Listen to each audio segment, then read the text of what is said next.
I think this is the British episode today. I think this is the British episode. We're going to be talking about some British things. Starting off with, let's talk about the Trident that's sitting right behind you. What do you think of that bike there, Brian? I think it looks very British. It does look very British. This is very British looking. Yeah, the only thing that would make it more British would be a Union Jack across the gas tank. No, that looks like Americans trying to look British. Right? That's what Americans would do. I think you might be right. Like, I like the Union Jack, but like maybe just because I don't live there and have to look at it all the time. It's because we're Americans. Yeah, because I get a little tired. Well, I mean, we're both veterans. I kind of struggle when they put the American flag on everything. Don't you? Oh, well, if we're going to open up with that one, I actually hate when the American flag's used anywhere but as an American flag. I agree, right? Like Yeah, I'm glad we're in agreement on that one because I don't run like American flag anything. No American flag on my pickup truck. No, like the stickers you see. It is a flag. Leave it be. Let it be a flag. Let it be a flag. You know, I was thinking about this today. I went for a mountain bike ride today and I was like, we always like apologize for going off topic, but sometimes when I listen back to them, it's my favorite part of the podcast when we digress. So let's talk about this Trident really quickly. I think it's a damn good looking little bike. Yeah, you haven't had the opportunity to ride it yet, or did you? No, I didn't ride it. No, but it's a little 3-cylinder engine. It sounds fantastic. Oh, it sounds so good. The Zard exhaust on that thing, it has one of the best quick shifters. I don't know how they did it. For a bike in this price point, it is one of the most fun quick shifters I have ever used. You shift it just so you can hear that engine crackle and just to hear the thing go through the gears. Yeah, I think for kind of its target audience, I don't want to call it an entry-level bike. That's not quite fair to it. No, I don't think that's what it is. But it's not meant to be this uber powerful, crazy over-the-top thing, right? It's kind of a more mellow or rideable bike that's kind of an everyday bike. Do you remember this winter I told a story about how I was just driving to Home Depot and some guy like pulled out on this little middleweight and just was squirting through town in front of me while I was going to the Home Depot. And I was like, I think he may have got it right. Right? That this middleweight, like we get so caught up in leader bikes and powerhouses and things like that. And we're going to be talking about one of those here in a minute. So like, it's not like I'm criticizing those, but there's something real world applicable about these middleweights that's really, really fun. Yeah. I think the power is just very usable. Like you can actually use the power on the street versus... You feel fast even though you're not going fast. Yeah. Right? But anyway, this is the giveaway bike. It is the giveaway bike, yeah. And you've started making a few little upgrades about it. Right. We've already done some tasteful upgrades. There's going to be a couple videos coming out on this. The first big review, if you want to learn all about this particular Triumph Trident, you can go watch the video. We just put a whole new...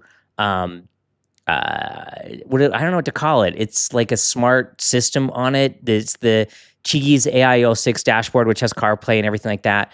But we've also added it's like a radar system to track vehicles around you. So like on the screen, you can choose a screen that looks like the combat screen in Battlestar Galactica when you were a kid with like the little bogies coming at you from behind, and it tells you where they are. On the screen, it'll show the motorcyclist what other cars are around them. What all the other cars around you are doing. I don't know of any motorcycle that does that. Yeah, well, it's like this upgrade that we just put on it, oh, right? Okay. And it has blind spot monitoring, so if a vehicle's coming up from behind quickly, it'll alert you either with the fancy mirrors we put on it. There's a little LED, or the screen will flash. It'll tell you, like it'll alert, it'll beep. You can hear it through your earplugs and tell you there's a car coming up on your left or your right, and it'll turn on the camera in the rear, show you on the screen the car coming up from the back. Really? Yeah. And the radar unit itself has an orange light that blinks to get the car's attention, because maybe they're just not paying attention that there's a motorcycle in front because we are smaller. Yeah. So interesting. Yeah. So that video is going to be coming out this week as well, probably within a day of when this podcast drops. So you can see the upgrade we did on it. The Cheeky system is pretty cool. And that's going to go with the giveaway bike. So you'll get the Cheeky system with the giveaway bike if you're lucky enough to be one of the winners.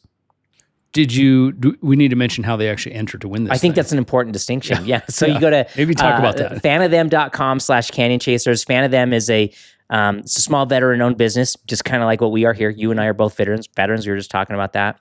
They work with other content creators like Spite's Corner, Jake's a good friend of mine, and they kind of help us with these giveaway bikes. They handle all the the logistics of actually giving one away and how you do the entries and stuff like that. So if you go to fanofthem.com/CanyonChasers, it'll be up on the screen.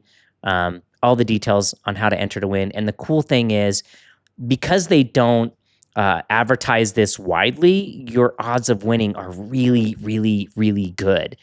And I have to say, like, part of me is kind of sad to be giving this thing away, but part of me is really excited to give it away because it's such a cool motorcycle. I'm already really happy for whoever wins the thing. It is a cool bike. I think in the video, I remember seeing the comments of the one that you made for the Trident about the giveaway on the main channel.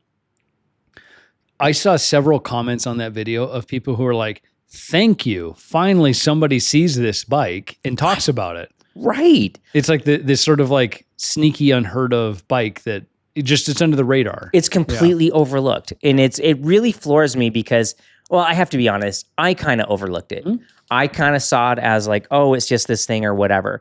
The motor is so charming. It is so well put together. A lot of the criticisms online are about the brakes. They're axially mounted, which means they come in from the side as opposed to radially mounted brakes where the bolts come in like spokes.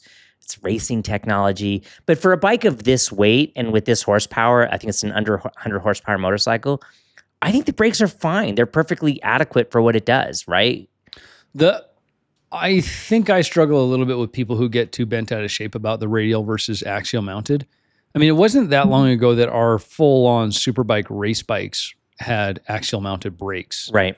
So it's not like it's incapable of being good. Part of me wonders, and I wonder what your thought on this is, that we went to radially mounted brakes because they're simpler to make, right? Like it's the whole contraption of how they bolt together. It's one standard. It fits almost every single motorcycle. Yeah, the alignment of them for sure is simpler too. You don't have to deal with different standards for that. But there's basically two standards for the axial mounts. Like 100 mil and 110 mil, right? Yeah, 100 and 108 maybe, something like that. But it's like the Europeans do this one and the Japanese does this one. And that's it. That's the only difference. Yeah. Whereas with the Axiales, I remember it being a nightmare of like people were making little brackets to put bigger brakes on, all sorts of crazy things. So honest though, on a street bike, change your pads. If it feels too spongy, change your pads. Right. That's it. Yeah, because we took this thing out to the racetrack. I think that's where you saw it for the first time. Mm-hmm. I thought the brakes were totally fine. I never overheated them. My guess is it has organic pads in it, which organic pads tend to have a softer initial bite. And if that's not enough, like if I feel there's an issue, I'll put sintered pads on it, which will be like a little bitier. But like I don't know that it needs it, because one of the joys about riding this thing through the canyons that I've already done with it, it's one of the nicest trail braking motorcycles I have ever ridden. You can trail brake this thing with such beautiful precision. It's a real fun bike to ride. Yeah, I would assume the brakes are fine, honestly. They're probably adequate and gentle feeling, which is nice. Yeah. So, and you can like the last 5% of how you release the brake lever is really, you can put the bike exactly where you want it in every corner. It's a fun bike. So what else, what other British stuff do you want to talk about? Well, let's talk about that new Norton Manx. Yeah, that's what I want to talk about. Right? Yeah. Like that thing is so the big video just came out last week. If you haven't watched it, you can go watch it. And kind of, we had some really fun comments when that dropped, because I had to drop it right when the embargo ended. And we got a couple comments from like, sorry, I had to pause the podcast to come watch this. Oh, yeah. They went back to the podcast. So thank you for those comments. It made me giggle. I bet that made for a hectic couple of nights for you, though. Yeah, I didn't sleep. Of editing video. Yeah, I didn't sleep, right? Because how the press events work, right? They had 11 waves of journalists coming through to test the Norton. And they do this on purpose so that we all drop them at the same time. And then the analytics picks up that there's like this, it's like a news event. Well, and kind of no one gets an unfair advantage. Right. That's the other thing too. Yeah. But I was wave 9 of 11. Yeah. So like wave 1 had like a week and a half. I had 3 days. Yeah. And so like I got off the airplane and started editing. I was up till 2 a.m. 2 nights in a row to meet the embargo. So I tried really hard with the video, however, to not come across like too much of a fanboy. But since we're on the podcast, I'm a little bit of a fanboy. I really like this motorcycle. Well, and I think it's hard not to like the heritage and the kind of romanticized Norton in and of itself, right? Yeah, it's a cool. I mean, there's few motorcycles out there that have the history. If you want to like get to brass tacks, like Harley Davidson's always like, we're the oldest motorcycle company. And then Triumph came out and said, no, we're the oldest motorcycle company. Yeah. But Norton came out before both of them. Right. So like who is continuous? Norton's been in business longer. Yeah. Norton's had rough years. The whole British motorcycle industry in the 70s, there was a lot of corruption. The British government stepped in and it got really complicated. And that's what hurt Triumph and Norton. And Triumph and BSA were basically the same company there for a while. Yep. It's really convoluted. Yeah. But they're back with TVS money, and TVS is I think they're the third biggest motorcycle manufacturer in the world based out of India. Mm-hmm. Deep pockets. I think Norton's more financially stable than they've been probably since World War II. Well, and we're seeing this a lot right now where these East Asia companies, India and China and so forth, they're exploding and coming to market right now. But they need a halo brand, right? They need something to kind of anchor and get attention. And Norton's a fantastic pick. If you've got the money and the manufacturing and the skill set, and you just need a recognizable brand to come to market with, TVS in and of itself isn't exactly dripping in sexy, appeal for, right, yeah, because they make people. Like mostly commuter motorcycles and stuff like that, right? So having like that halo one to kind of lead with, of course, makes a ton of sense. And an interesting thing when we were going through the press briefing, and I never really thought about it, this is probably something you're more familiar with than I am, that by TVS being so big, it gave them more buying power for the components on the motorcycle, right? So the thing comes with like freaking the high pure calipers and Bosch's top shelf ECU and Marzocchi's full adaptive suspension. Like it comes with like it's got everything on it. Rotoblocks, carbon fiber wheels. If you get the fancy one, you can get the Apex version, which is honestly the version I'd be looking at. They say you'll be able to hand pick which version of forged wheels you want. Right. So you can get the OZ forged wheels. Of course, that's what I'd get. I'd get the OZs. Yeah. Right? And it was the TVS buying power that allowed them to do that, so they can jump into market with a bike that on the spec sheet seems to have all the things, right? Well, and so the buying power thing's interesting. This happens in the car world a lot too. So I can remember an interview with Lucid Motors, which is the electric car company in Arizona. I think they're a fascinating brand. I like their products and stuff. I think they're cooler than Tesla. Yeah, by miles. That's not even a close one to me. Now they're a small brand and they've got teething issues like all small brands do. But I remember it's like their CEO or their CTO or somebody was on an interview. This is during COVID. And they were struggling to get cars out the door and delivered. And he was saying that, well, we're just running into supply chain issues. And the interviewer was like, well, what do you mean exactly? And he says, well, I'll tell you what I mean. I can't get carpets right now. Right? The supply chain is everything. And if you're Lucid, you are at the bottom compared of the to Toyota, list. Toyota's like, we need these. Who are you going to like cater to?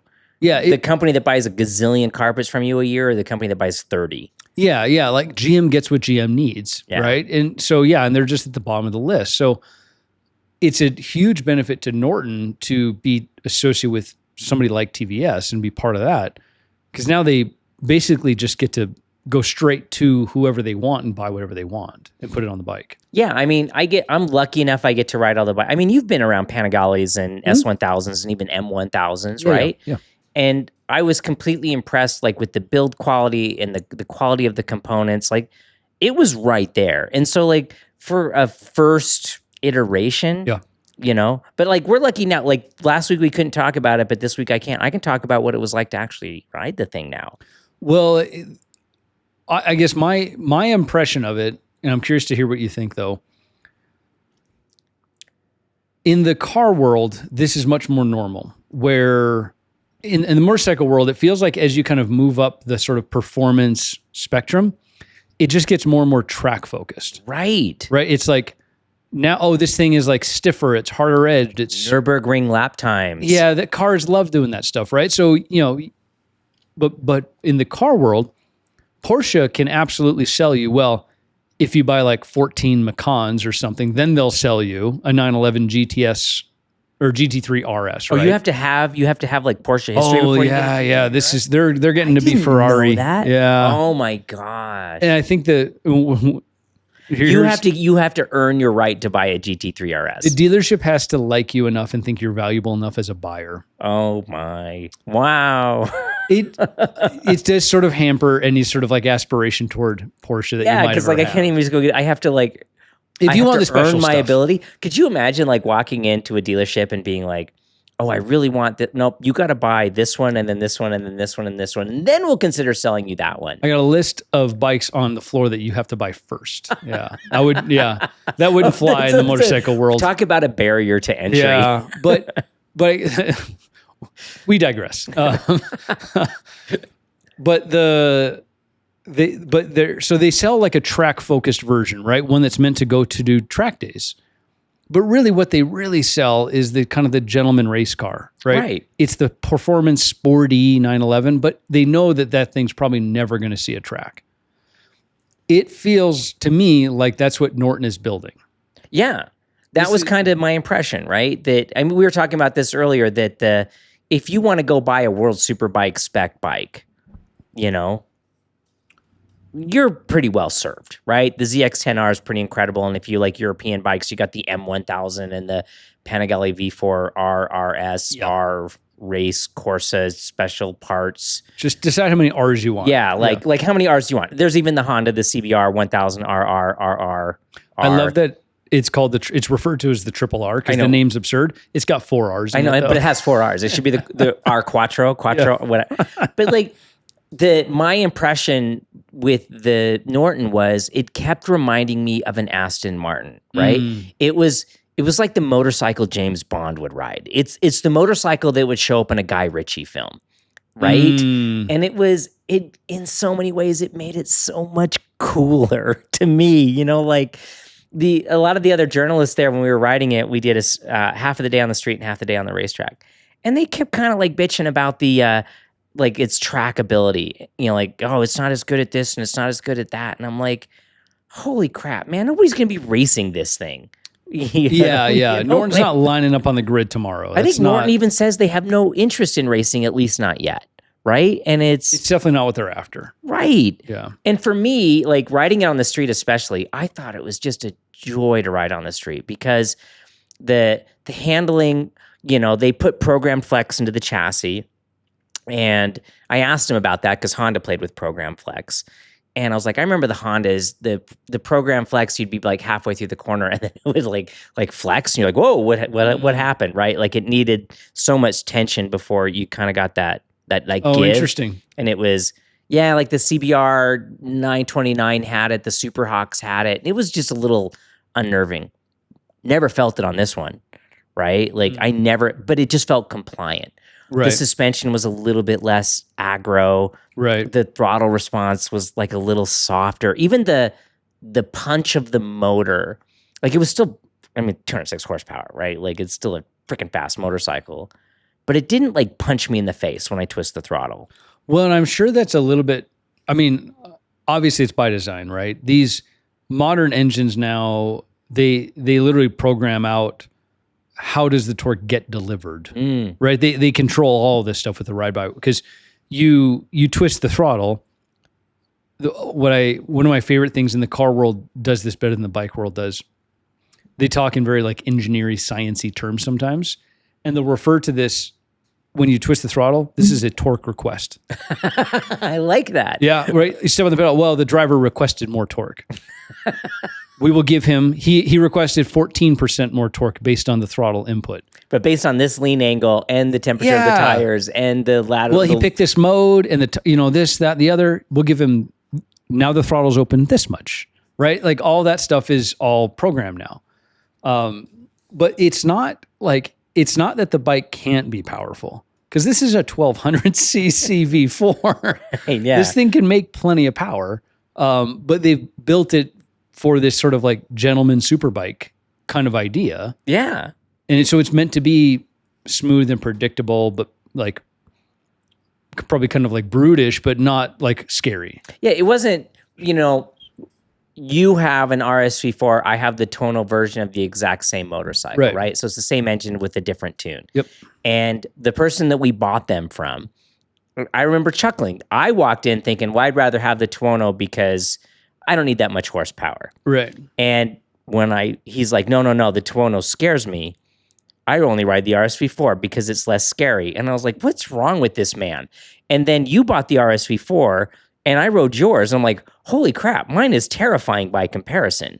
That the way it delivers power down low, it's a little maniacal. Yeah. Yours is electric. Objectively, measurably easier to ride fast because of the tuning. And it's the exact same freaking motor. Yeah.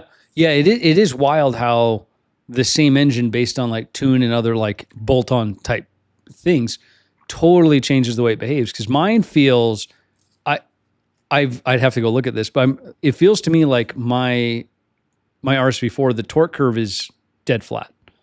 It feels electric. It just pulls the whole way through the rev range. Right. I got on yours and you get that mid-range like punch. Yeah. I'm like, yikes! You got to when hold you're on worried to about this the thing. tire maintaining grip, and you're like, whoa. So it's impressive how much they can do with just tuning and adjustments to make it behave and feel kind of a different way or have a different character to it. I think, speaking of the engine, I think the thing that caught my eye, so when the Norton first got announced, if I'm honest, I completely dismissed it. Because Norton's been announced multiple times. So many times. Like, oh, Norton's back. It's like, yeah, I've heard that one before. Oh, many times. Yeah, let me know how your 10 comes to you, and we'll talk then. Right. But this, when you first mentioned you were going to go to this event for Norton, then I started looking into it and I thought, well, I wonder whose engine they're putting in there. Because brands like Bimota doesn't make engines. Right. They just, right now they shoehorn in Kawasaki engines into a very cool chassis. But they can't make their own engine. It's too much work. With Bimota, right? Like if it's an SB or a DB or a YB, Suzuki motor, Ducati motor, Yamaha motor, right? Yeah. So, but with Norton, we looked it up, or you explained it to me, like, no, they built their own engine. Yeah. And it's a 72-degree V4, 1200 cc, high compression ratio. Cassette transmission. On a bike that they don't even plan on racing, they gave us a cassette transmission. Like everything about it is pretty high level. Like this is a big investment just to build the engine. If take everything else away, it's a lot of work to do that. Do you remember a couple episodes ago you were explaining like the split bank throttle bodies that BMW's playing with? Yeah. They put that on it. Yeah. Like it has so you get like this incredible amount of traction when you're at lean and you start feeding the throttle. Like it just puts down the power in a really nice way. It made it so much fun to ride. It's really cool. Like looking at the spec sheet here, there isn't, if you took the brand away and you were just reading the spec sheet, you would think that this is the next like crazy Superbike, right? This is the next like no holds bar, do whatever you want Superbike because of all the stuff it's got. Like, it's got 8 fuel injectors, right? The upper and the lowers, it does the crazy, 14-to-1 compression ratio. Like all these things are upper echelon, like performance metrics. It's just coming in this different packaging that we're just not used to this. This doesn't exist anywhere else. Yeah, in a package that I felt like we've joked about this. Like I've never ridden an M1000R. I don't know if you have, but we both ridden the Panigale V4R or whatever the hell. And they're an exercise in panic management. They're kind of overwhelming. There's it's clearly designed to be a homologated race bike. Yeah. And this was it was still plenty fast. Like it was still, but you felt cooler because you felt like you could extract more out of the bike because you weren't just like feeling like you were constantly reeling it back in. Like the Panigales, right? Like you hit the throttle and all of a sudden you're at the corner and I feel like you're spending almost all of your time braking. Yep.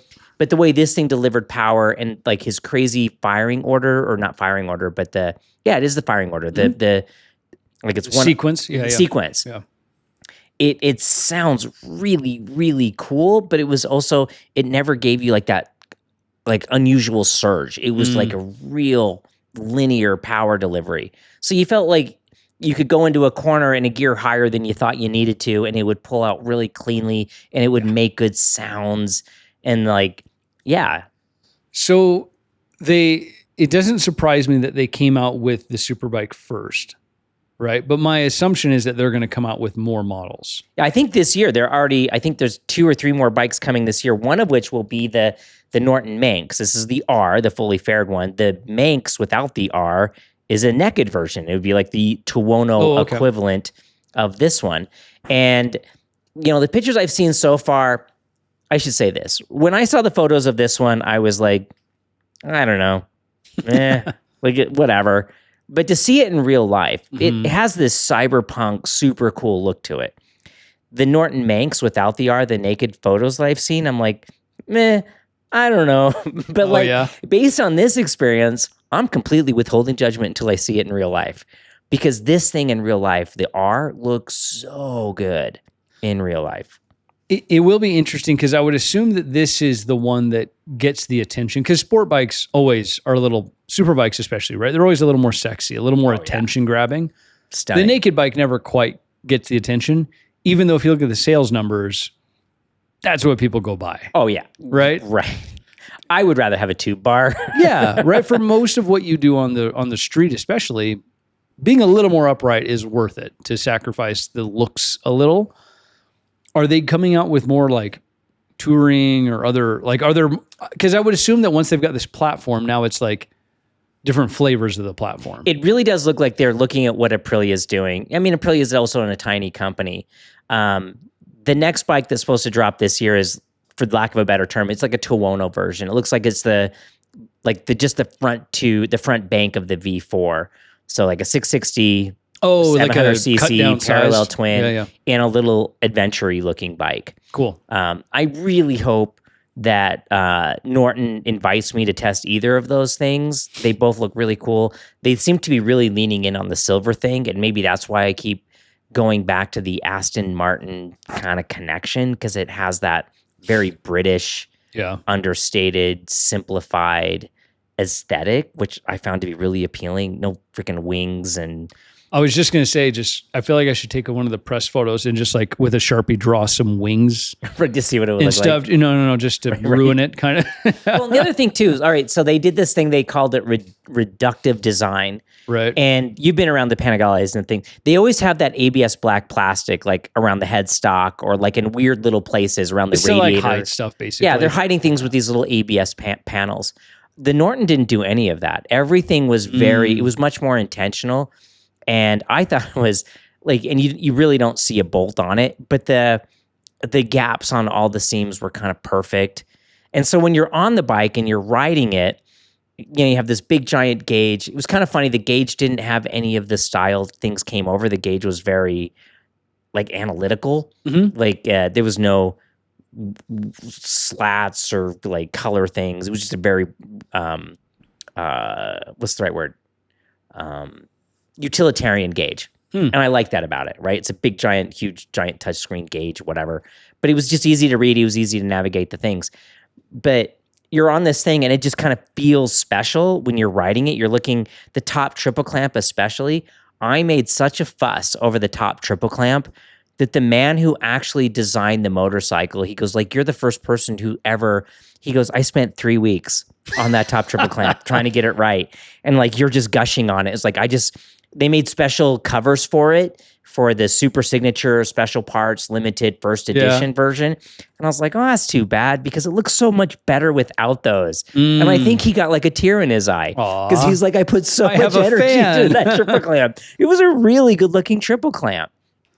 Yeah. These are the funny things that when you're around motorcycles all the time, that you appreciate the little like nuances of, oh, that's a clever little way to put that together.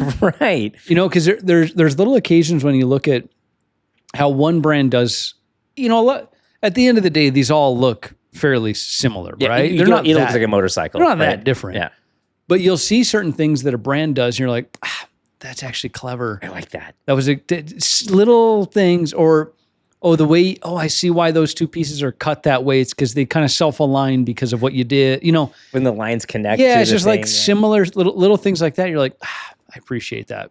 And that poor engineer who toiled away for that design for years, just no one assumes no one ever noticed. And then I walk up, I'm like, wow. Yeah. I get all excited. Oh, Well, even their made his day. buttons, they're like these laser etched metal buttons, you know? Like, again, I don't think it's trying to be like, if you're going to race it in World Superbike, you're going to throw the gauge away. You're going to take the switchgear off. All that stuff goes in the bin. And these guys put so much energy into what the switchgear looked like and what it felt like, like how you start the engine with the switchgear and how you turn it on and off. Like, I only had a couple of real complaints about the bike. One of them is stupid keyless entry. Please just give us Please stop doing this. Please stop with keyless entry. But with that, there's a big button, like a little power thing. You turn it and the thing lights up. And the headlights on it, if you've noticed, they have kind of this crazy pattern. Yep. The designer told me that he loved Knight Rider as a kid, and he loved how it went back and forth. And so when you turn it on, the headlights do the Knight Rider thing, and it does it on the gauge. The Knight Rider talk to you. Yeah, wouldn't that be cool? But yeah, I really appreciated all these. Like, it was a real passion project for all these people, and like to be there and talk to them about it. And then, like, at the end of the day, it's really the riding experience is ultimately what mattered, and I really enjoyed riding it. Like, there was so much. It did everything. It has the Marzocchi suspension with the potentiometer in the fork, so it knows what your travel is in the fork, right? Because you know this, like an IMU, you're going up a hill. It doesn't know you're going up a hill or if you're pulling a wheelie, and it'll cut the power. And I've had that happen. I was riding in California, going up these steep hills, and it's like I could see the thing thinking, freaking out a little. Yeah, because I thought I was wheeling. Especially on steep hills. Typically, those systems will double check against wheel speed to see if one's way different than the other. But even then, like, these systems can get confused too. Right. Yeah. Yeah. Well, and like if you're going up a steep hill, you might get little things where the front end gets a little light and it spins. But to have the potentiometer in there, the 2.0 version of Öhlins adaptive suspension is what I have on my bikes. I'm not especially impressed. I'm told the 3.0 versions of Öhlins is way better. This is my first time spending time on Marzocchi's. And I thought it was so freaking good. I never thought about the suspension. Not once. It always felt like it was doing the right thing. It was, and I was like, man, if you're going to throw this kind of cash down on a motorcycle and to think like, I never even thought about the suspension. It's kind of nice. Right? Yeah. Some of these things should be transparent, right? You shouldn't even think about them there. Yeah. On your car, do you really think about, unless it's wrong or fundamentally wrong, you don't really think about the suspension in I your do car. think about the suspension on my Sprinter van, but that's because it's garbage. It's very roly-poly. Right. You got to counter steer it, right? You got to like get it leaning the other way, and then you got to counter it so you can make it through the corner. That's not good. I don't like thinking about my suspension on my Sprinter van. Yeah, and it was nice to get on this bike, like, you know, I got only one day of riding it, and the first half of the day I'm going faster than I was comfortable with on public roads, and the second half of the day I'm on a closed course racetrack, going a little faster than I was comfortable with. And like the bike was really, it was forgiving, and it was easy to go fast on, and that's nice. Well, cool. Well, I'm glad you got to go check this thing out. Are they sending you a long-term review version of this? I hope so. I asked in the middle of the video. I don't know. Let's cover one more thing on the Norton now that you bring that up. Dealer network. I was able to talk to the guy who's going to be setting up all the dealers. The man who's working for Norton doing that used to own Ducati New York. He knows a thing or two about selling motorcycles. And I was talking to him, like, what are you going to do? And he said, well, we're looking at the dealer network in the United States like it's a smile, is what he said. That you go down the coast. You go down the coast from Oregon, Washington, California, you know, across Arizona, Texas, Florida, then back up the East Coast, you know, Pennsylvania, New York. And then you have two eyeballs, which is Salt Lake City and Denver. And then he said, if we get lucky, Chicago. And it was really an interesting way to think about where motorcycles are popular in the United States. I was happy that Salt Lake was listed there. And he goes, yeah, we're trying really hard to get a dealer in Salt Lake, but there should be dealers cropping up like within weeks that they're trying to do it in small doses. I think they're only asking for 600 square feet of dealer space in some of these dealerships, which is pretty small. Because if you've only got one or two models, right, you don't need a lot of showroom floor. Yeah. And they have they have the financial backing of TVS. So they already have they've been working on the parts availability, replacement parts, warranty things. All these things are kind of in place. So I'm excited. I'm really excited to see Norton's such a cool brand. They seem to have thought of all the things. Yeah. Well, and it seems to me anyway that a lot of locations, these, I don't even want to call them boutique, but like all the European brands, your Ducati, Aprilia, BMW, like a lot of these, slightly higher end European brands, they tend to get into dealerships that are sort of an emporium style. Right. Right. Where we sell, if you want a European bike, you come here for it. Like we've got Eurosports Utah. Yeah. That's what they do. They Aprilia the whole show. I'm sure that's the type of place where Norton just kind of like, plugs in and it's right in there as well. And I'm going to say it. I tried not to say it in the full review, but I'll be honest, since we're on the podcast, that like I'm not really in the position to be buying a new motorcycle. But at my age and where I am in my career and what I want out of the riding experience, if I walked into a dealership and I'm considering like an M1000 or a Panigale V4S, or this Norton is sitting there, like the Norton is very, very appealing. Like I would legit, and especially having ridden one, it'd be hard not to spend my money on the Norton just because the riding experience was just, it was more fun. Like I'm not racing World Superbike. This is not a track trying bike to win a championship. Yeah. I want something that I can do a canyon ride. I can do a track day. I can impress my buddies at a coffee shop. Like you walk into the garage and you see this thing. It's a showstopper. You're like, well, what's that? Yeah. And I'm so delighted that they made something that works. Obviously, like I rode it pretty hard. It worked great. It was, like well done, Norton. Well, cool. I'm excited. Hopefully they'll send you some more of these things and we'll actually get to see them up close. I'd love to go ride the non-R version, and I'd love to go ride their little adventure version. Hopefully I wasn't too much of a prima donna at the press event, like that they're willing to. You ask seem me very back. difficult. I'm sure they were annoyed with you and your attitude about everything, Dave. So I thought we could talk about. We had a big track day followed by the first race weekend of Superbike. Yeah, and some things happened this weekend. That I kind of want to talk about because this has been on my mind a lot. That what we do is risky and risk management. And, I've always looked at it as exposure to risk and consequence. These are the two things that we're always trying to balance, right? If I go do something and my exposure is high, but the consequence is low, I'm willing to take more risk. But if the exposure is low, but the consequence is high, that might change how I approach things. Right. Well, and I think this is to kind of start the risk conversation off. What better time to do it than on the week that Isle of Man starts? Right. Yeah. When Norton, Isle of Man. What a great, we should dovetail with that. That's a better transition. So this week begins the practice week for Isle of Man. And I'm sure all of our listeners already have at least heard of Isle of Man, but if you haven't, Isle of Man is a small island off the coast of the United Kingdom. It is a independent nation, though, Manx, and they basically make their own rules, and they have for over 100 years had the Isle of Man TT, which is not a heads-up race in the sense that riders all start together and then they're jockeying for position. It's a time trial. But it's a time trial. And I love how they do it. It's based on your speed, not even necessarily what's your average speed. That's how they talk about it. You don't hear lap time. I love that. They're like, he averaged 132.2 or whatever, right? That's what they talk about. But it's basically a ring road around this island. And these are public roads every other minute of the year other than during the event. Very well maintained public roads, but public roads nonetheless. They have like walls and telephone poles and sidewalks and jumps, not intentionally. Yeah. But yeah. Yeah. At those speeds, they become jumps, right? Right. Yeah. But yeah, during the TT and the kind of the little road racing community descends on this small little island, along with a bunch of motorcycle fanatics.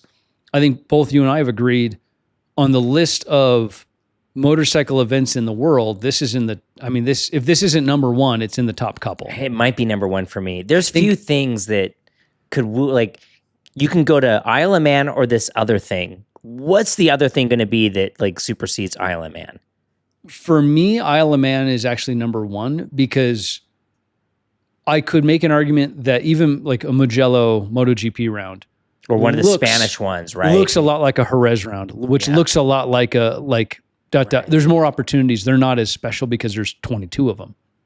Isle of Man, pretty unique. And the history of Isle of Man, right? Well, and we've talked about this where imagine Isle of Man never existed and Red Bull came in with Red Bull backing and was like, we're starting a road race event at this island. It would never happen. Right. Not a chance. Every year I worry it's going to be the last year. Yeah. Well, because I think historically they've averaged a little over one death per year on average. Right. Right. Which I'm not trying to make light of that or even, I'm not trying to be excited about it. I'm just saying like, this is a very serious event with a very legitimate risk. So to the point of like exposure versus consequence, right?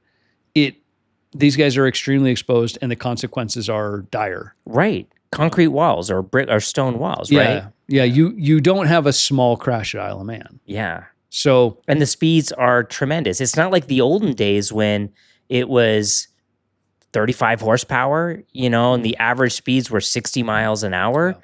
And now, like you were just throwing out, like they're over 100 miles an hour. Like 200, they have 200 horsepower more than the bikes did 50 years ago. Yeah, somebody in the comments will probably know this already off the top of their head, but I want to say the lap record is in the like upper 130s, like 137. That's insane. Especially like if you've ever watched a lap. Oh my God. Just like go to YouTube and like plug in and watch a lap of Isle of Man. There's corners there that while watching it on YouTube, poo will come out of you. You'll be stressed. You'll feel anxious. Your palms will start to sweat. Like it's insane. Yeah. But in terms of that, like, so in this risk management assessment concept, that is for me a bridge so far too far. I would never even consider road racing. I would do the parade lap before the race starts. I might be into that. Yeah, that would be all right with me. But like truly roads racing is as cool as I think that event is and as amazing as I think it is that it exists. Not a chance. No way would I ever do that. It's just too far for me. It's such an interesting concept, right? Because we ride at arguably one of the safest tracks in the world. The Alan Wilson, who designed our track, was a motorcycle guy and a car guy. He put safety into every decision he ever made. And we get spoiled by that. And I was reading about like World War II era, right? When GP and motorcycle racing as we know it was basically in its infancy. Right. And you're dealing with people who had survived World War II. And they were so used to, like Spitfire pilots, right? That 25 leave, but only 20 come home. Yes. Right. And so like death was just a part of the experience. And so the tolerance for people dying doing a thing was significantly higher than it is now. And now, like for you and I, the idea of dying doing a sport or a hobby seems unimaginable. Like why? Like that should never happen, right? Yeah. Our culture has shifted away from that tolerance for fatality. Yeah, I think, and in general, I would say that that's a very good thing, obviously, right? I agree, yeah. Now, we, compared to back then, we also have significantly better safety gear. Oh my gosh, right? We have airbag systems, we have back protectors. We talked about that last week with, like, imagine how bad Alex Marquez's crash would have been without an airbag. Yeah, it could have been catastrophic. I mean, it's bad enough as it is. Yeah. We have better medical attention. Like all of these things have made the world a generally safer place to be, right? But our tolerance for that kind of risk goes down, or maybe we just feel like we have more choice, right? I like that. Some folks' tolerance is just higher in general for risk. They're just more willing to take a risk for whatever the outcome is than others. But in our world, at least in our audience world, I think, I see YouTube clips of people street riding who I always catch myself thinking, do they not realize the consequences of the risk they're taking? Or do they fully realize it and they just don't care? And it's like, it's a bit philosophical at that point, but you watch them riding or behaving in a certain way. And I, to some extent, I can understand the 20-something male brain, because I used to have a 20-something male brain. And I used to make decisions in accordance with what I had equipment for. We didn't think we could get hurt. Our brains, we talked about that at the last week's podcast about our brains develop and we don't understand. We're not fully formed. Yeah. Right? But as you get older and start to become aware of the risk, but also I think as you get older, you start to realize, and maybe your life changes and you realize what you have to lose. That now your risk assessment changes again. And you're like, this may be fun and I might really enjoy it in the moment, but the potential outcome is not worth it to me. Right. Again, like the exposure and consequence scale, right? And I don't know that I think we associate it with, oh, well, you're just getting old or whatever. Yeah, but I don't think that it's because you're old that you're more risk adverse necessarily. I think a lot of times you just have more to lose. Yeah. Right? So this comes into effect. So like you mentioned, we had a beautiful track day on Friday with Apex Track Days. Right. Went fantastic. You had a great turnout for Apex Plus. Right. We had a record attendance on Apex Plus. I think there was a lot of eyes opened. Super excited. And a lot of the things that I teach or baked into that program were about minimizing risk, right? It's always funny when I do the track briefing, someone comes up and they're almost apologetic about, oh, well, I like going fast. You're like, no. You're with your people. Good. Yeah. We all like going fast. I'm glad you're here to go fast because anything we can do to reduce exposure, like reduce that level of risk. You see, like Island Man we're talking about, or the kid who's like just hammering it down a freeway at like ungodly speeds, or the kid who's like charging through whatever his local canyon. You're like, oh my gosh, like, do you realize what could happen if things go wrong? Yeah. Right. And so that's why we bring to the track. And it's really fun to see like them kind of come to ease and you're like, no, I like going fast too. Like this is not the place that you're going to get criticized for that. I had a guy once, he's like, oh, I would love to do a track day, but you guys would yell at me for going too fast. And I'm like, no, we would never not. happened. Yeah. Has never happened. Yeah. But we had the track day on Friday, which was perfect. It was a great day for it. Then immediately Saturday and Sunday was round one of Utah Superbikes, which is club racing here in Utah. Which series. You are president of the club and which you participate, you have for years. Yeah, and I go racing. And it's interesting how different the mindset is between those two things. Now, a lot of times it's the same characters. Yeah. They'll use a track day as practice for race weekend. Yeah, we have, a portion of those track day guys show up and do the race during the weekend. But the mindset is different and the risk is different. Even though we're at the same facility on the same bikes doing arguably from the outside, it looks like the exact same thing. The risk is different, right?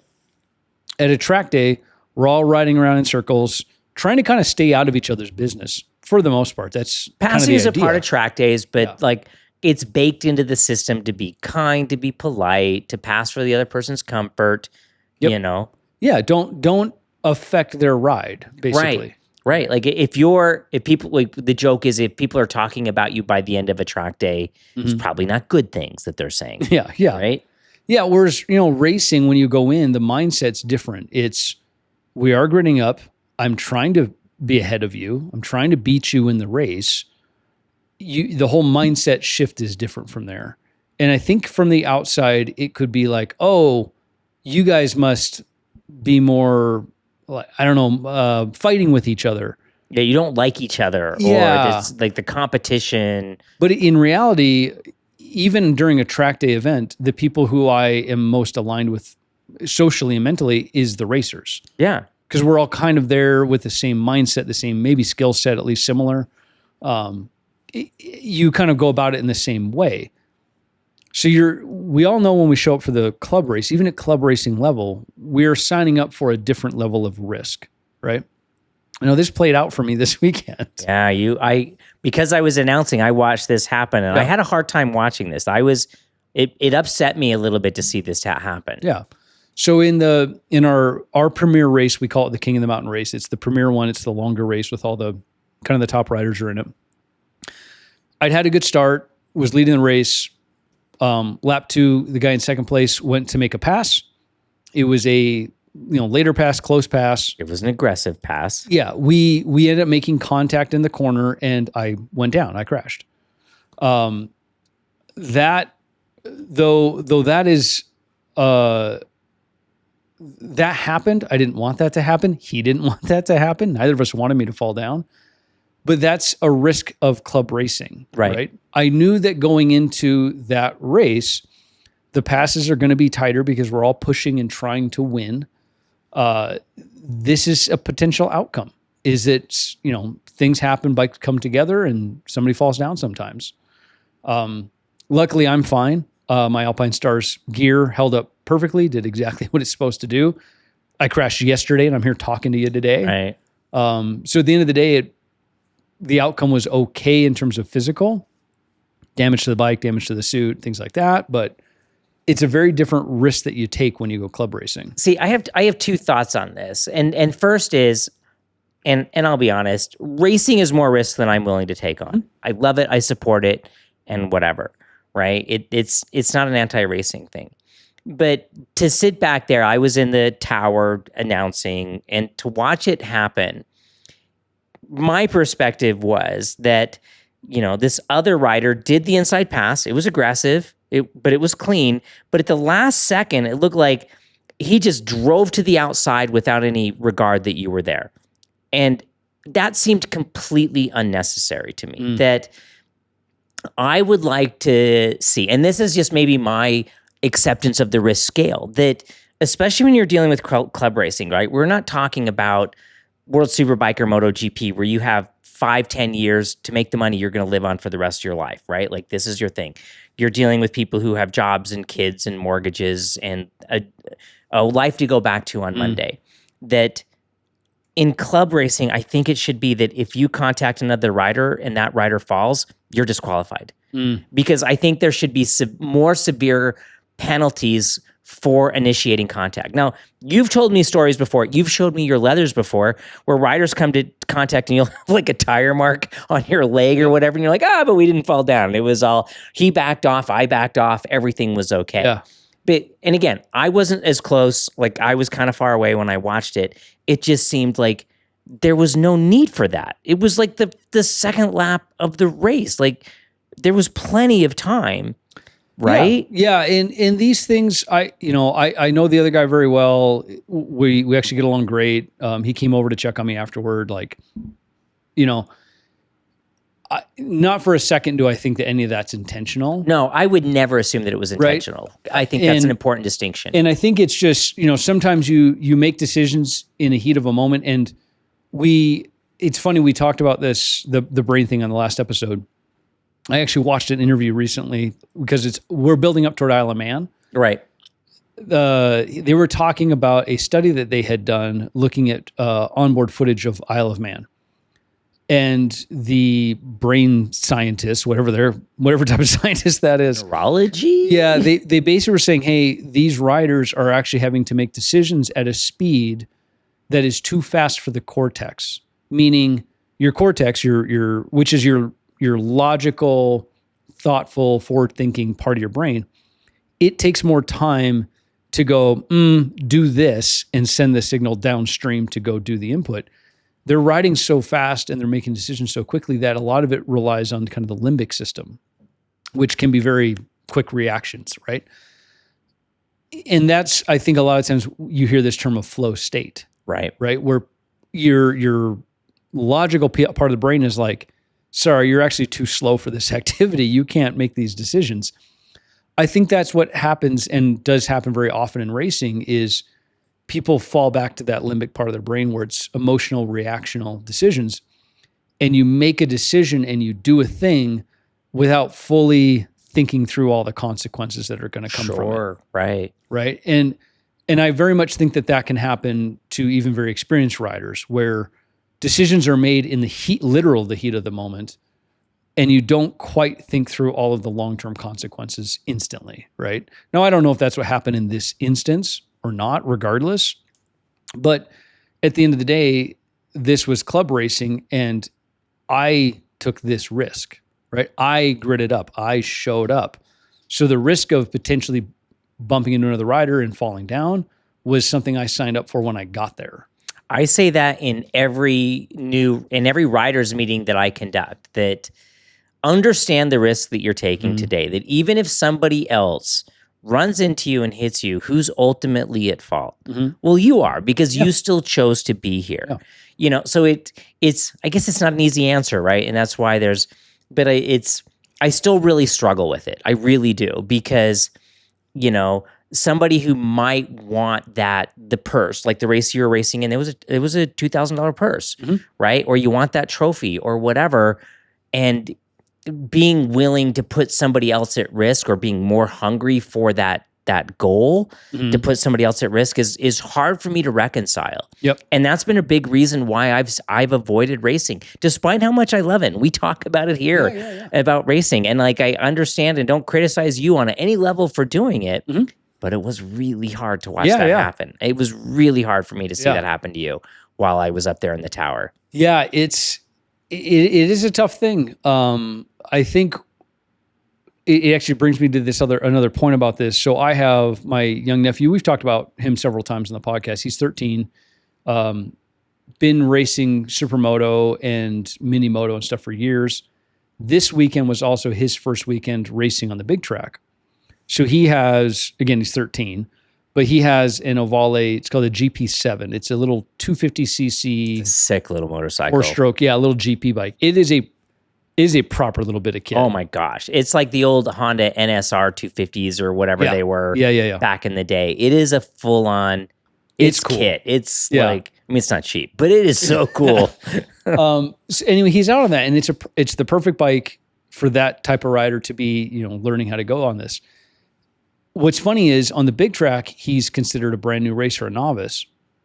But in reality, he's been racing for years. Right. He's gone to Spain to do training. Yeah. Didn't he go to China to do a bunch of training? Yeah, he went to China and did a race with Ovale there, like an invitational race. Like, he's had a really significant racing career already. He may have as much track experience as I do, if we're being honest, right?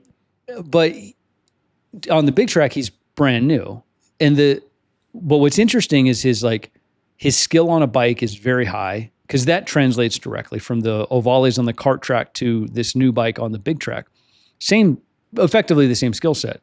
The difference here is the speed. Right. He's going from a track where he would maybe hit 60 miles an hour to a track where he can go as fast as that little engine could go. Exactly. Yeah. So in your earlier point of like the exposure and the risk, the exposure, I wouldn't say I don't think it's any riskier to fall on the big track than the kart track. The consequences are now significantly higher. Exactly. Yeah. You don't just have a little tip over, pick it up and keep going. Like, arguably these fast flowy corners are easier than the tight ones he's been doing on go-kart tracks. But again, you're not going 30 miles an hour out of these corners. You're going, I mean, I don't know what the Ovale's top speed is, but some of these sections, like the section where you fell, it's easy to break 100 miles an hour where that happened, or down the hill past that, right? Yeah, yeah. There's several spots on the track where you're getting over triple digits, right? On a big bike anyway. I'm not sure on this little bike, but regardless, the speeds are significantly higher, so the consequences are higher. The thing that kills me, though, is he's 13 and he has this skill set. He's got a ton of skill.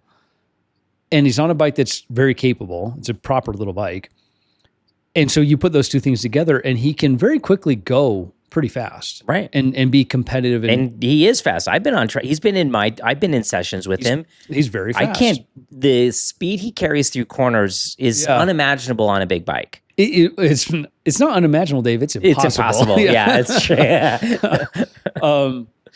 But what kills me is, so when he comes to the race events, he pits with us. So I'm very close to his family, obviously.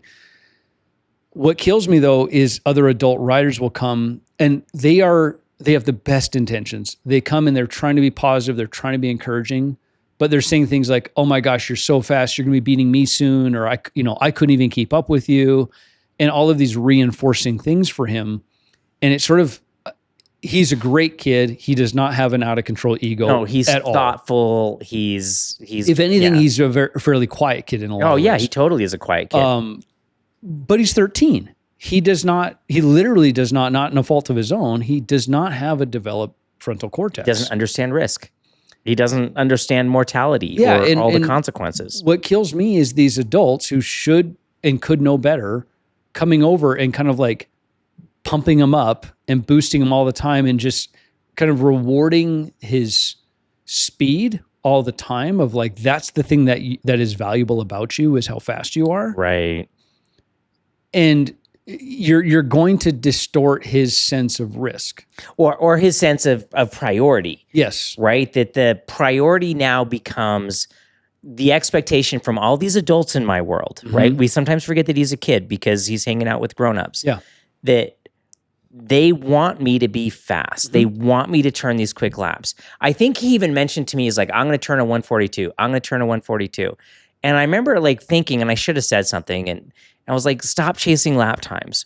Yeah. Like that shouldn't be the objective. Like the objective shouldn't be fast. Yep. The objective should be precision, you know? And even more than that, and I think you kind of mentioned this, the objective should be at 13 to have fun. Are you having fun? Yeah. Yeah. Yeah.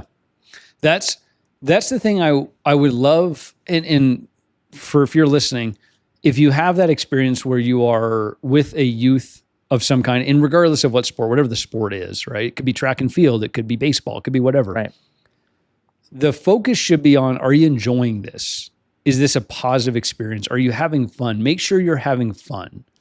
You know, do the thing that's enjoyable about this. When we reinforce just the performance and just the outcome all the time, these young brains, like literally nothing else matters but the thing that got me that little dopamine hit, that positive feeling of, oh, I'm so fast. They love me because I'm fast. And you just, it's so easy to distort their sense of what they ought to be doing, and taking, and also kind of taking away the ability to just like, oh man, that lap was so much fun. Yeah, I think like what you're saying here is like compounded for youth. But I'm going to throw out that I think it's also for anybody engaged or getting involved in this sport to get, and I see this all the time with people that I coach, that they get wrapped up in lap times. And they're coming to me and they're like, what's your lap time? Which I did a 138, I did a 142, I did a one whatever. And I'm like, honestly, Brian, I couldn't tell you what my lap time is on any of our tracks. I have enough miles on our track to circumnavigate the globe. I couldn't tell you what my lap time is. Right. Yeah. And I see these people, they start chasing lap times. And I think that just leads you into making mistakes, right? That you're like, well, I'm going to take this risk to get that 10th, or I'm not going to slow down here because I want that. I'm trying to get that lap time.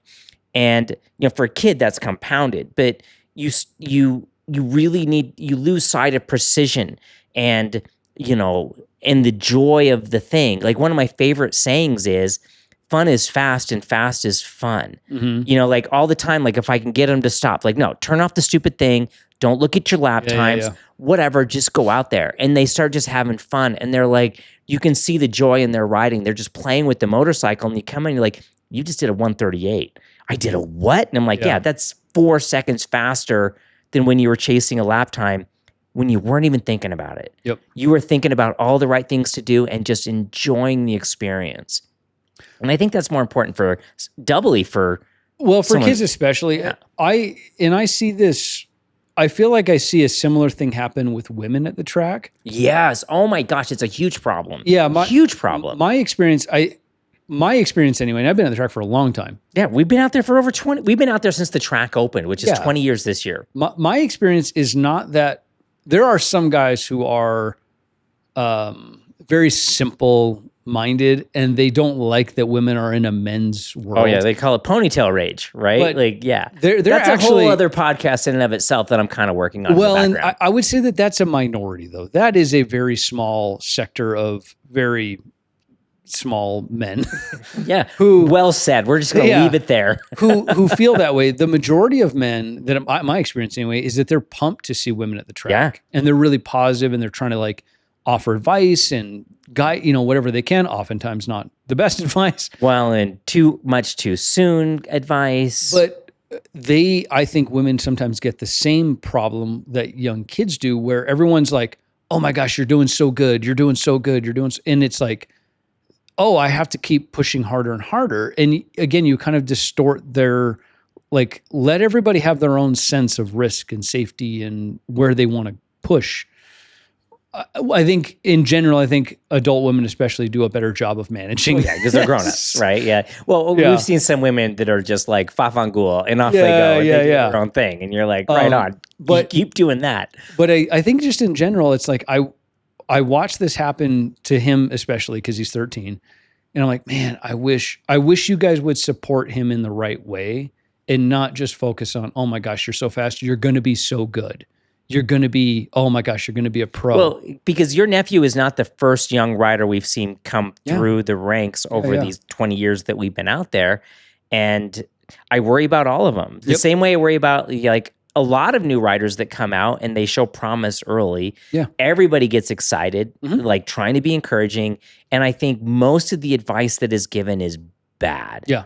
It's bad for now. It's good advice at the absolute wrong time. Right. Like you're totally getting on them about like whatever nuance, subtlety thing, and you're like, they're just stoked they hit all their apexes that lap, you know? Well, or a lot of times you watch youth sports and you see this is a bit of a trope, but you'll see, the dad who never made it as far as he thought he was going to is like going to push his kid to be the next baseball pro, right? Oh yeah. And he is far more invested in the kids to the point where the kid walks away from the sport and never comes back. Yeah, right. And so you can kind of ruin it for the kid, but the kid's memory of his, whatever, his, 11-year-old baseball game was he and Tommy like found a funny little ant pile in the dugout. Right. That's the thing that he remembered that was so fun about that day. Yeah. Who won? Oh, I can't remember. What was the score? I don't even know. Remember any Little League game that you won or lost? Yeah. Like, I don't. You know, and that's where it's no different with these youth racers. It's like I watch him on track, and sometimes he has a great session. He comes in, he's having a ball on track, and he's very stoked. And then literally his session's over. Dad's got the bike on the warmers, and he's on his little scooter goofing off with his buddies. Yeah, he's just as fun. He's having as much fun doing that. And it's like, just let them be. They're having fun. Like, I'm not saying take the experience away or don't support them, but just kind of let them be. They'll figure it out, Anyway, kind of a bit of a rant, I guess, but it's, I would love people to just look at youth in these activities and let them be youth. Yeah. Oh my gosh. Well said. Well said. And I think like that dovetails into the other key point about like risk and risk management that, your willingness to accept risk you shouldn't push that onto other people. Mm-hmm. And we've seen, it's the same thing with I'm willing to take this risk. You should be willing to take this risk. Right. And, you see it with safety gear, like the boyfriend gets a bike and tells his girlfriend she doesn't need to wear a helmet. If you like, we live in I've seen that so many times. And it's like, no. Like you have to be your own advocate and stand up. Like, I'm unwilling to take this level of risk. I'm unwilling to do that thing, at least now. Yeah. I'm unwilling to ride without this level of safety gear. Stand your ground. Yeah. You're we're talking about this. You choose to race. I don't choose to race. Anything you do on a motorcycle is inherently incredibly risky. It's your ass in the seat. You make the decisions. Yeah.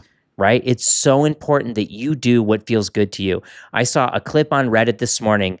Some kid posted it himself, and like, kudos to him, that somebody goes by him really fast and he tries to keep up. And then he almost runs off the road, saves it, stays back on the road, gets to the stop. The person that he was chasing starts yelling at him. Don't you ever try to keep up with anybody. I don't care if it was me or whatever. You almost killed yourself trying to keep up with me. You ride your own ride. I don't want to ever see you get hurt out here, And I'm like the faster rider, maybe like whatever you're riding on the street, you shouldn't be going. Like, that's another discussion. Yeah. But the concern or the focus on do what feels good to you, like stay in your, like yes, we all push ourselves, but like, don't chase a thing that may not be the thing that you actually really may want right now, Yeah. Well, that was a good little rant we had. Yeah, a little rant. That was like our old man shouting at the clouds thing. Like, it's like, I want this sport to grow. I've seen so many times over and over and over again with it when people progress at the pace that they're comfortable with and they don't scare themselves on the motorcycle, they become lifelong riders and they do this thing forever and always. one bad experience can completely destroy Yep. this sport that we love so much that we get together every Sunday and talk about it for an hour and a half and clip out crap that you guys, nobody wants to hear that. That's how much we love the sport. We want you guys to have that same love of the sport. And so much of that really falls back on really like you ride for you, man. Really, like ride for you. Yeah. Yeah. And I think that's a big part of this is like, I want to enjoy bikes until I'm no longer physically capable. Oh my gosh. I hate to like die doing the thing you love. No, screw that. I want to do the thing I love for as long as possible. Yeah. Yeah. There will be a time. I talk about this with other riders. Again, we're very philosophical today. We are, apparently. It's like Memorial Day has made us very, very introspective. It could be the IPA. We'll see. But I often talk with racers because I've been doing this for a long time. And I talk with racers like when it's a good day and everyone's kind of celebrating and the races were fun, everyone had a good time. It's like, man, soak this up. Like these are literally the good old days. Like you're in them right now. Love it. Like if you can get a photo with your buddies in your suits, do it. Go get the photo. Cause you'll pull that out of a shoebox some year and be like, oh man, I can't even remember their names anymore. Do you ever think about when we're in a retirement home and the nurse is like, and we're going to be sitting there going like, I used to do these things. Yeah. And she's going to be like, no, you didn't. I'm like, no, let me show you a photo of the things I used to do. Well, think of you brought it up earlier, like think of the old World War II pilots that were, there's very few around at this point, but those guys have like one or two black and white photos of their crew from back then. Yeah. Right. And they kind of waxed nostalgically about it. And you're like, I can remember as a youth not really appreciating what was going on. But as I get older, I'm more like, oh, that's actually really important. Yeah. You got to kind of hang on to those things. Yeah. So. Yeah. Riding a motorcycle is an incredible, amazing thing. Just the skill to be a new rider is still pretty incredible. Yeah. Right? Like you're managing all of these things and balancing this incredibly complicated thing with a hinge in the middle. Yeah. And you're still making it happen. Yeah. Like don't diminish that. One of my favorite things to say in my new riders meetings is, allow yourself to be new at this and allow yourself to experience the journey you're about to embark. Yeah.